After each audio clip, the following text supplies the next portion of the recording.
سڵاو هاوڕێن، من پرسیارێک لە ئێوە بکەم. قەت پرسیارە لە خۆت کردیە بڵێ ئەرێ بۆ کیبۆردی تابلێت و مەسەلەن کۆمپیوتەرەکانی وەکو لاپتۆپەکانی وەکو سرفس پرۆ ئەوانە بۆ گرانە؟ قەت پرسیار لە خۆت کردووە یان کیبۆردەکانی کۆمپانیای ئەپڵ بۆ گرانن؟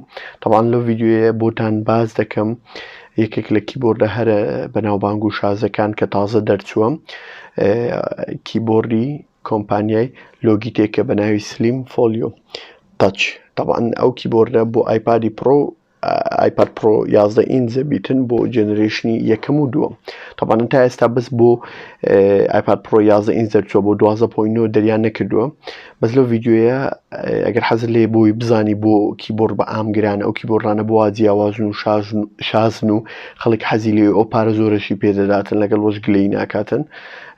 بینەری ڤیددیۆیەکە بە تا کۆتایی بە تەواوەتی فۆلیۆ تەچی لۆگیتێک دەکەم کە ئەو کیبۆردە زۆر شتێکی شاز و ناوازەیە، شتێکی زۆر جیاوازە کە بۆ ئایپاد پرۆ ئەبێ.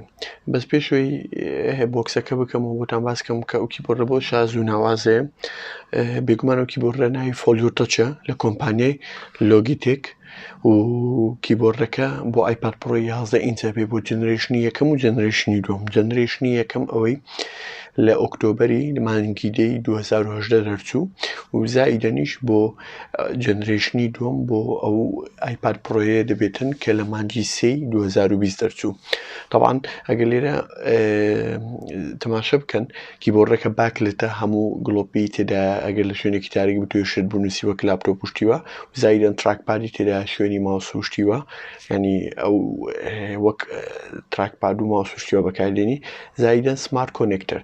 سمارت کۆنێکتەر ئەگەر بینی بیتان لە پشتی ئایپاد سێ خڕی ئاسنی تایە، ئەوە بۆی کۆنێک دەبێتن. ئەوە چی باشە؟ یەکەمیشت لاگی نییە، زۆر سەریعە و زائیدەنیش شەحن ناباتن، پێویست ناکە پاتری تیابێ کیبۆردەکە بۆی شەحن وەرگێتن. ئەو پاوەڕێکە پێویستی پێیتی بۆ ئەو کیبۆردە بۆی ئیش بکاتن لە پشتی ئایپادەکە وەری دەگری. ئێستا بۆتان پیشانتان دەدەم ئەوە چۆنە. تەواان پێشەوەی بیکەمەوە شتێکی تریشە بۆ پیشانتان دەم. ئەوە سێ-چار مۆدی هەیە. مۆدی یەکەمی سکێچ مۆد، ئەگەر تەماشە بکەی هایدادنی ئەگەر بتوێ شتی لەسەر بنووسی بە قەڵەم و شتیوە، و زائیدەنیش مۆدی ریدینگ مۆد، کیبۆردەکە ئیبێتە پشتەوە بە درێژی ئایپادەکە بەدەست دەگری. زائیدەن وۆچ موڤیس مۆد یان ڤیدیۆ، کیبۆردەکە دەخیتە ژێری، لە ژێری ئەوە بەکاری دێنی. تەواان ئەو ماوس و شتە لابین لێرە بۆی بە ئیسراحەت کیبۆردەکە بکەینەوە. تەواان کیبۆردەکە لە کواڵەتی و شتیوە شتێکی زۆر باشە. تەواان ئەوە کەشی ئەگەر تەماشە بکەن ماگنێتە، بۆکسەکەشی ماگنێتە، ینی هەر لێرە دیارە لە کواڵتی کارتۆنەکە دیارە شتێکی زۆر جیاواز و ناوازەیە.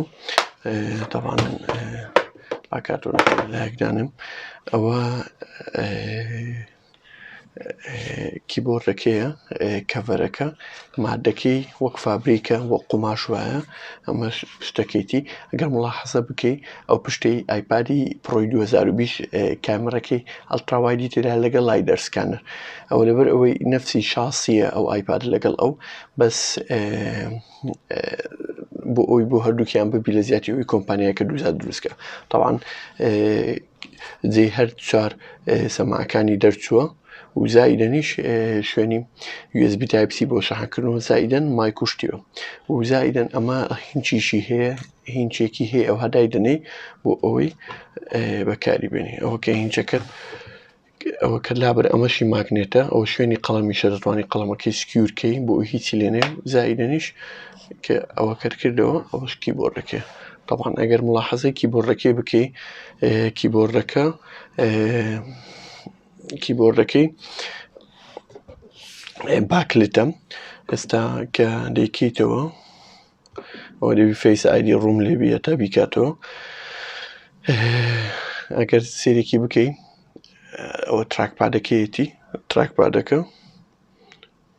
ئێستا بە ئەنگڵێکی تر پیشانتان دەدەم بە جوانی مەبەستم چیە لەسەر ئەنگڵ و ئەوەکەی.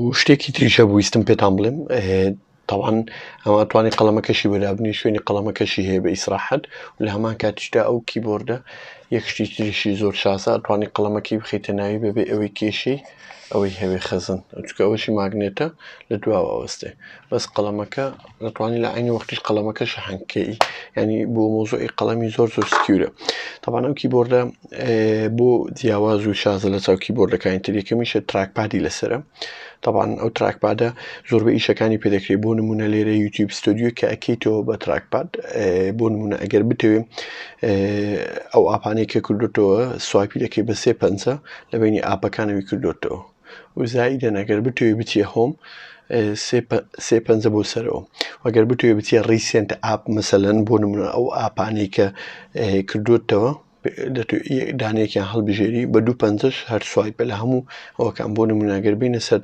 لوما فیوژن تیاری ئاپەکە دەکرێتەوە و زائیدەن یەک شتی تریش هەیە لە چاو ئەو کیبۆردە لە چاو کیبۆردەکانی تر زۆر جیاوازە کە لە کۆمپانیەکانی تر نیە ئەویش پێ دەڵێن فەنکشن کی طبعا فەنکشن کی چییە ئەو دوگمانەیە کە مەزموعە ئیشێکی بۆ دەکە ئاسان بۆ نمونە لێرە دەچیتە سافاری لە زیاتی ئەوی بچیە هۆم و لێرە ماوسەکە ئەوی ماوسەکە بێنیتە ئێرە دوگمەیەکی هەر لێرە یەکسەر هۆم یەکسەر لێتە سەر هۆم بۆ نمونە برایتنێسە کە لە زیاتی ئەوی بچیە ئەوەی برایتنێسەکەی بکەی لێرە برایتنێسەکەی زیاد دەکەی و لە هەمان کات ئەگەر بتوێ کیبۆردی سەرشاشە بینێ بەمە دێتە سەرشاشە ئەمە سێرچێک سەر بتوێت لە ئاپێک لە شتێک لە کۆنتاکتێکیان فیلێک سێرچکێ و لە هەمان کاتجا ئەوە باکلێتەکەیە ئی کیبۆردەکە حەزەکەی باگوڵە بکژێنەوە بووی بە دیار بکەوی بە جوانی مەبەستم چییە لە مۆزوعی ئەو باکلیتی ئەو هێشتا لێرە جوان دیار نییە با گڵۆپەکە بگژێنمەوە گڵۆپی ژوورەکە ئێستا بە جوانی بە دیار دەکەوێت ئەوە باکلیتەکەیە ئەگەر سیرێکی بکەن پێمانشە بکەن ئەو باکلیتەکەیە کە لە شوێنی تارێکی دەتوانین تایپینگ گوشتیوای بۆ بکەی بە گڵۆپەکان داگیرسێنینەوە لە هەمان کاتە بێزگە لە باکلیت ئەوە دوگمەکانی میدیای تێدایە مەسەن گۆرانێکی پلەیکەی یان پۆزکەی یان نێکسکەی و لە ئاین وەخت میوتیکەی و لە هەمووش مهمتر لۆکی ئەوە لۆک وەکوابی ئایپادەکەت قفڵکەی دیسان بە هۆمەکە ئەن لۆک دەبی پاسۆرەکە داخل دەکەی بۆ نمونە ئەوەش کیبۆردەکە طبعا یەک شتی تریش هەیە بۆ نمونە ئەگەر لێرە بچێ گوگل مەسەلەن لار شوێنێک پێویست بە تایپینگ بکە یەک لە فەنکشنکیەکان ئەوە کیبۆردی سەرشاشەی خۆی دێتە سەرشاشە و شتێکی تریشی هەیە و کیبۆردە زۆر جیاواز و شازەکە من زۆر حەزم لێە چەند مۆدەچی هەیە بۆ نمونە ئەگەر بتوێ لەبەرەوەی ئەو هینچەی لە پشتەوە بە چەند مەرحەلەیەک بڵند و نەوی دەبی دەتوانی بە کەیف خۆت دایبنێ بە هەموو نوعێک کە ئەتوو مرتاحی و زائیدەن ئەگەر بتوێتان فلیمەکی بکەی یان دەتوێت بەس بە تەچ ئیشکەی توانی کیبۆردەکە ڕێک وا لێ بکەی ئایپادەکە لە هەمان کاتە بتوێ ئیشی خۆتی لەسەر بکەی و ژەشتانی ئەتا ئاخر حەدوای لێ بکەی ئەو سکێچ مۆد بە قەڵەم لەسەری بینووسی بە قەڵەم لەسەری بنووسیان ڕسمکەی شتیوە لە هەمان کاتیشە دەتوانانی ئەو های لێ بکەی بەکاری بێنی بە یەک دەست بۆ شر خوێندنەوە شتیوە خۆی کە هەر کیبۆردەکەت خستە دواوە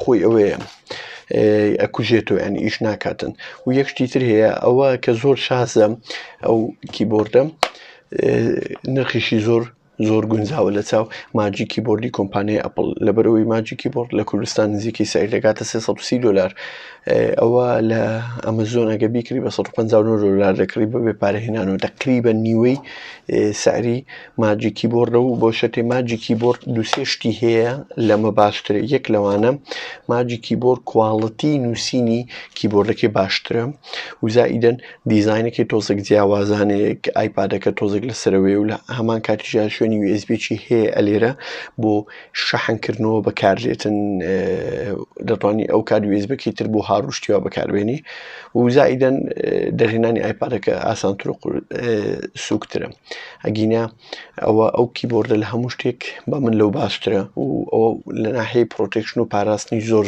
ئایپادەکە بە جوانی دەپارێزی بۆ نمونە زەحمەت دەرچیتن ئایپادەکە و یەک شتی تریشەیە ئەوە بۆ پینەکە بۆ ئەوی 3 پین وەک باسم کرد ئەو سری پینە بە واستەی ئەوە کۆنێک دەبیتن. ئەوەش ناوی کیبۆردەکە فۆلیۆ تەچ.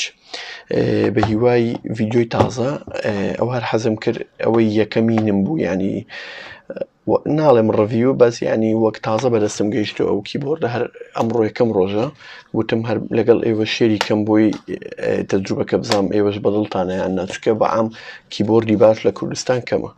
زۆر سوپاس، بە هیوای ڤیدیۆیەکی تازە.